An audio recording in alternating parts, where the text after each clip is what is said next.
Hello, I'm Lauren, and this is Improving the World. I'm an international improviser based in Hong Kong, and I speak with amazing improv women all over the world. Today, I speak with Anatasha Blakely. She is an American improviser based in LA, and we talk about the boundaries that character work helps to create, whether that's for you personally, for the audience, or for the scene and your other players. I hope you enjoy. Hey, Natasha, you are a improviser as well as a filmmaker. You love to integrate character in your improv. You're physical, you do accents and play around. Let's jump in and talk about character stuff. How do you find your characters that you choose to portray and include? Well, I think one thing that we may end up talking a lot about is the idea of walking on a tightrope in improv where I always feel like I'm balancing two different things. And the things that I'm balancing with characters is part the things that I've observed that I find interesting in the world, that somebody's done, that I've seen, and also my own truth. When I'm improvising, a lot of times I feel like I'm speaking my truth through the voice and body of a character or the habits of a person. A lot of times the day of a show or the week of a show, I will just see something weird. And because I noticed it, even if I don't intend to, it'll end up on stage. Then I am speaking the truth about maybe how I feel about being a mother, but I'm doing it through the voice of an 85-year-old man who's spitting tobacco into a milk carton, which I saw in front of a Starbucks, you know? Does that make sense? That was Jeff. I know Jeff. Yeah. Yeah. I'll tell him hi. So you're kind of always on the scan, but maybe in an unintentional way. And then you're just absorbing what's going on in life and it's infusing its way into you. You're sponging it up and then you're just kind of bringing yourself out in a stage space. I hope so. I've noticed that when I haven't done a show in a hot second, that I have more to say when I'm on stage. So I do think it's very important to fill that well up so that you have something to draw from. Yeah. Having life experiences, noticing people on the subway, that type of thing are all really helpful. Interesting that you say it like that because I need to go do improv if it's been a while. And I think that there's too many voices in this small human body. If I don't go do improv, then I'll explode and maybe be an unkind person or something. I'm not sure. It's like exercise. If you haven't done it in a while, you go a little stir crazy. Totally Improv, feel that. exercise, and sex are the genre. Yeah. Yes, that's the best week. If I get enough of all three of those, I think I'm pretty good. And at the same time, no. I do improv with my boyfriend, so. Oh, all right. So how do you choose to watch people? Who do you choose? Why are you watching Jeff in front of Starbucks? What are you looking for? Let's say it is intentional. How do you zero in on someone and laser point at them and think, you intrigue me? What is it about someone that you want to take? I made you sound like an evil ghost. Yeah, like I'm sucking someone's soul out. Well, I choose the sucking of souls. One thing that I learned from improv was that I'm enough. Just being on stage, that's enough. How far my partner is away from me, our energy, that's enough to start anything. And I think that translates to my life too, where it's not like I have some gift for being like, whoa, look at Jeff, he's doing this crazy thing over here. It's more just that anybody's enough. Whoever's in front of me, I find very interesting. And improv is the only reason that that's true. I don't think, before I started improvising, I don't know that I ever noticed. And now all of a sudden I'm like, whoa, look at the way that woman wears her purse. And even though it's only slightly different than the way I do it, but I would never move my hand like that. And she just adjusts it so much. So then all of a sudden I'm like, what else does she do? And then I'm sucked into Janet's life and making up some story for her that appears later on stage. Maybe. Sometimes they just go away, but the interesting ones stick. I don't have to try to remember them, if that makes sense. You made me remember that my parents, when I was a kid, when we would go on a drive or when my dad was commuting, he would come up with these stories. They would look in the cars next to them and they would make up stories about the other people. They're a family going on a picnic. They've never been on a picnic before, whatever. And they would tell their stories. And I never really clocked that until you were just saying, but I wonder if that wormed its way into me and it made me constantly observational. And I wonder if you too have had something like that where it's part of you and your fabric, or if improv has layered that onto who you were already and taught that observational piece. First off, that's adorable. That's so cute. I love that. I love that they did that.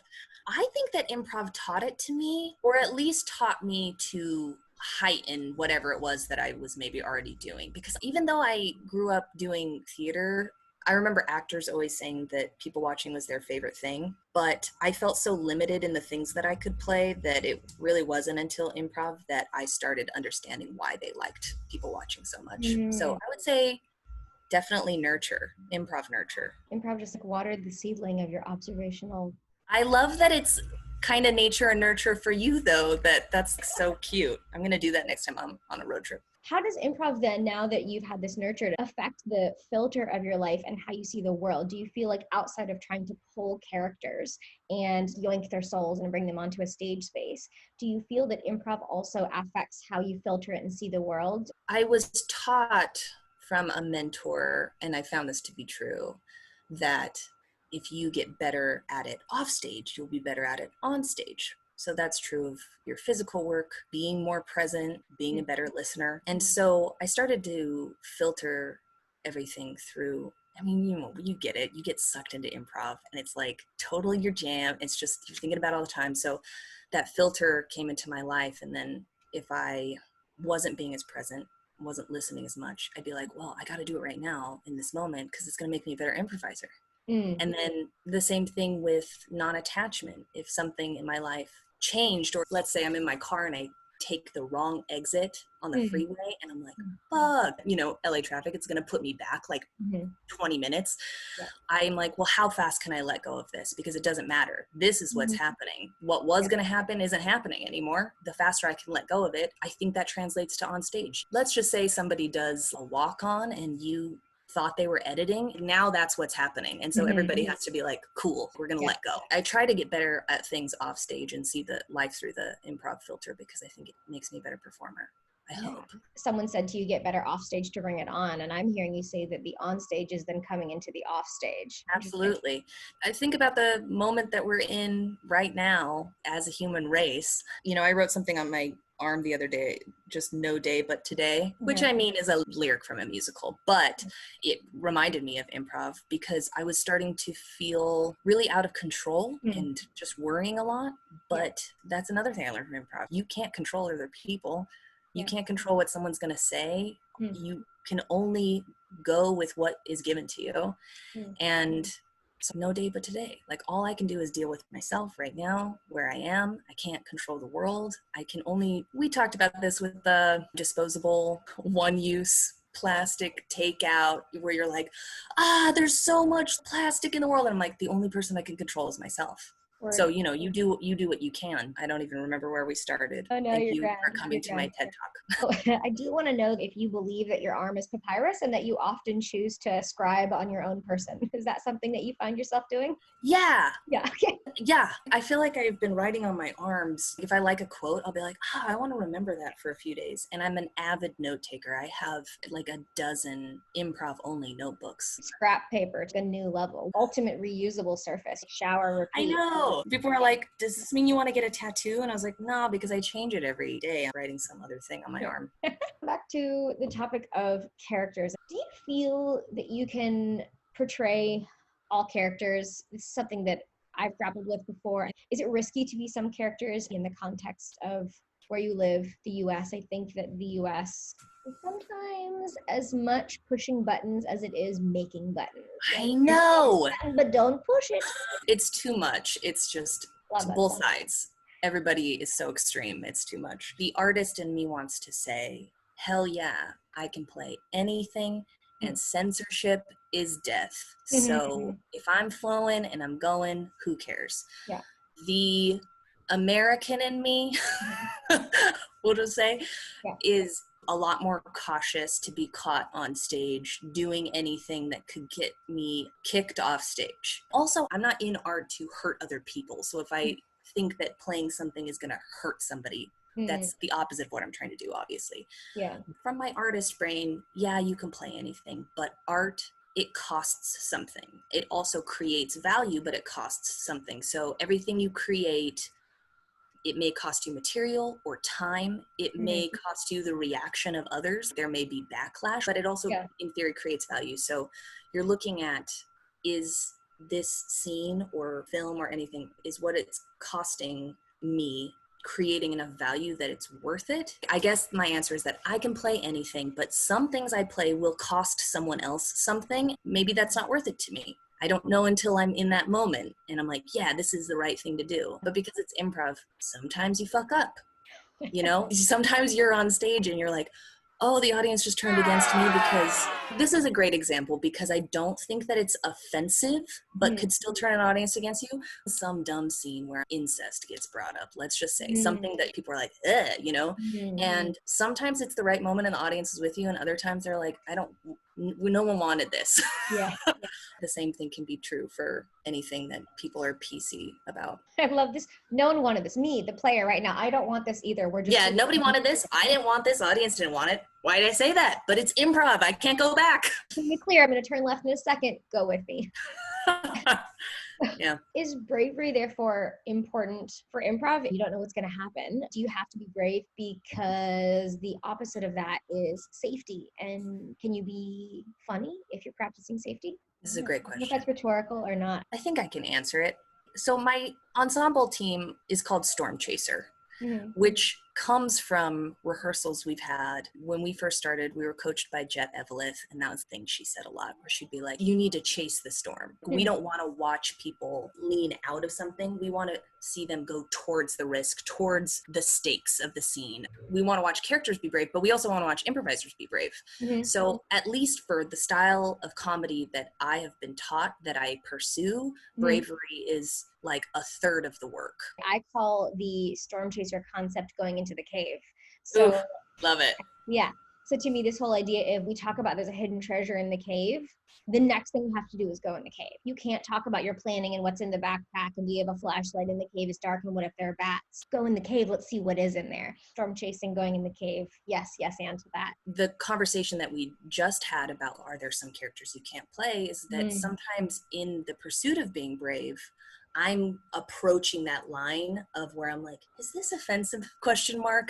A lot of comedy is offensive, but is it hurting someone? So, you know, if I am like brave enough to say something on stage that, let's just say, comes from the mouth of a character that I'm like, this person's a racist piece of shit, they're not going to win. By the end of the scene, that guy's punched in the face. I hope. I'm not being risky just to be risque, if that makes sense. But I don't want to say that safety can't be funny, to answer your question, but I don't think I can be funny safely. So in my own experimentation with comedy, if I'm not being brave or vulnerable, which is like, to me, the same thing, then I can't be funny. I'm sure there's someone out there who can. Okay, one sec. Honey, do you need this computer? Okay, sorry. This is Co-sharing during COVID-19, brought to you by the deadly virus. If improv is inherently about being supportive, if I'm here to make you look good and you're here to make me look good, how much does pushing the boundaries of society, of character work, what you portray or whatever, oppose the core foundation of improv? If I'm there to just be kind, be supportive, and just make you look good, is that itself safety? Is that supportive improv concept inherently sewn within safety? Is coming outside of that and trying to push boundaries about me now? Is that about me pushing boundaries? If you are taking a moment and being brave, are you being individualistic? Are you therefore stepping outside of the we and making it an I moment? Is that countering to improv? You want to try to stab at it. That was a big life thinking moment. Yeah, let's unravel it. A lot of things that I find to be true about improv are oxymorons. You know, it's like this juxtaposition of two things. It's this unity of opposites. So improv is about trust, but it's also about risk. Yeah. Improv is about being 100% committed to the moment, but also 100% non-attached. Being brave, which can often make people uncomfortable, but then at the same time having this large amount of joy while you're doing things that are of discomfort. It is just this tightrope of balance. I am very fortunate to play with people who I trust with my onstage and offstage life. And I think a big part of that support is how you are able to be brave and for the audience to be like, that's okay. I feel safe because the player feels safe. And that's, see, again, an oxymoron, because I'm like, you have to feel like you're uncomfortable and you're risking, but then also the audience needs to feel safe. But I think if you have a lot of trust and have had many conversations and really know your singing partners, you're able to risk more, and the audience gets a sense of the fun kind of danger of a roller coaster, but not the kind of danger where you're like, uh-oh, he touched her butt and this is bad and I can't trust the moment. Or like, what's happening? Ooh, it makes me uncomfortable in a bad way where I can't laugh. Finding that trust off stage is the only reason that I feel like I'm able to have the I moments on stage where I'm like, this is about me putting myself out there and singing, which I hate to do on stage. My teammates make me do it all the time because they know that it's something that is brave for me. So they make me be brave. In the unraveling, is there anything I did not? I feel good about what you said so far. And the thing about singing as well, I too do not enjoy the singing on stage, but I'm happy to rap on stage. What's that about? But hey, it's not the same. I'm happy to rap too. Yeah. I have a life emotional scar. I think it's right here somewhere behind the temple, where this girl made fun of me for singing when I was about 9 or 11 or something. And I will never forget the moment. It was a Mariah Carey CD. I think it was Butterfly. I was really trying. I just aged myself. Anyways. Great song. Great album. Good work, Mariah. We enjoy you. The oppressive memory that haunts me still takes its way through life with me and onto the stage. So I know that if I sing, it's not good enough. Oh, that's horrible, right? So I've chosen to own that my singing isn't good enough, and that's why I don't want to do it. And I don't know for you, what kind of life hauntings you've had. For me, the thing about singing is that because I'm so terrified of doing it on stage, my scene partners as well push me into it. I want to get better at it. We're currently working on a fully improvised musical, which I have avoided aggressively for years, worming our way back to the character stuff and what you portray, and this line, this tightrope. Something that you don't want to do maybe is the courageous move because you don't want to do it. You find that line maybe only when you get there, when you've suddenly arrived and gone, oop, oop, don't do that, whoop, whoop, whoop. Do you feel like when you have something that you're like, I don't want to do that, that means maybe you should try it? So I'll say yes and no. I don't want to do it. I'm not comfortable and I know my boundaries. And then in an offstage space, I'm willing to practice and talk about it and then maybe reapproach in an onstage space. I personally always listen to the voices within when I'm in an onstage space and they say no. Things have come up to do with race and misogyny and all kinds of stuff. And for me, those boundaries I don't want to touch. I need to back away from them, or I will literally edit or stop scenes, or I've kicked people off stage before if they get into a space where I'm like, nope. For me, it's either about personal work or this is a boundary that I know and I don't feel comfortable in this space. And so I'm not even going to think about what others feel here.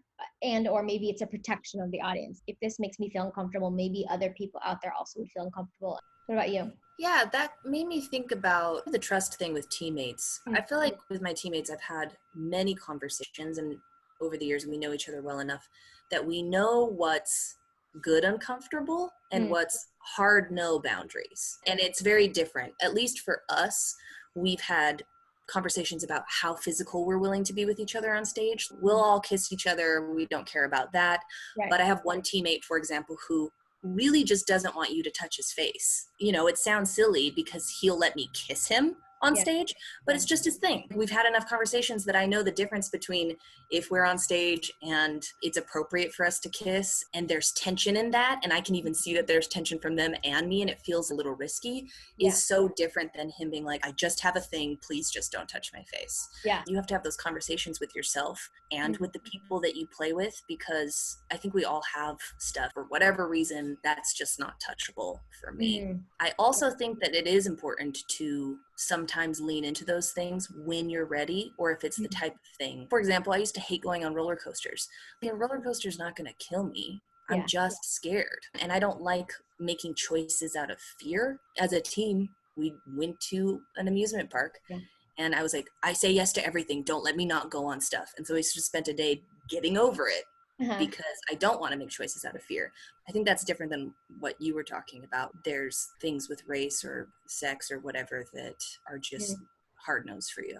Yeah, there's something about comedians. If we know you well enough and we're not going to greatly offend you and make you cry in the corner, we want to poke at what you said was the no. And it's this naughty child within us. I know a player as well who does not like to be touched on their head, their face. And so there's another player who constantly will either hover nearby or just fully do this. And this person being touched doesn't like it and doesn't want to be touched. But to be a good improviser goes, Just lets it in. Yeah. and has said more than once, I just really don't like that. Please don't touch my face. And everyone's like, yeah, cool, cool, cool, cool. And then they do it again. But this person lets it happen. Does this person need to stand up for themselves more? Or is this person leaning into the comedy of the moment and owning what it is? Is this person being a disrespectful poo-poo face? And they could really just listen more and not do that. Yeah. I am the wrong person to ask because my team is very mischievous. We poke at each other a lot, but it's because we know each other well enough, trust each other, and we really love each other. Yeah. So it is never malicious, and I feel like we know each other well enough to tell when we're like, uh-oh, one step too far, but we really poke at each other a lot. Yeah. And I don't want to play with people who don't know me well enough to poke at me. What's the tone of this conversation? Because I have had things in my life, this makes me really uncomfortable. I'm not cool with it. Then no one should be doing it. But if it's like, I'm obsessed with Katy Perry, she's the best. So all my friends constantly make fun of her because they know that it'll make me be like, shut up guys, you don't know anything. But like, it's fine, So the tone of it, how well do they know each other? I guess the underlying value should be, get ready everyone, I'll add some respect. I was going to say love. Yeah. I too truly honestly believe that my improv group, they are my family. We celebrate holidays together, birthdays together. They're more to me than the people that I spend an hour with on stage or that are at a workshop or jam with me. They are truly people that I value, respect, look up to, love, all those things. And within that context, if you truly love, respect, and care for people, then I think pushing buttons is okay because you're cozy with where the buttons are and you know that they'll give you the look. Is it a Katy Perry love or is it poo-poo face? I think that's the next thing I'm writing on my arm is, does it come from a place of love? Yeah. That's such a great question to ask yourself all the time. The nail on the head is, does it come from a place of love? That changes everything.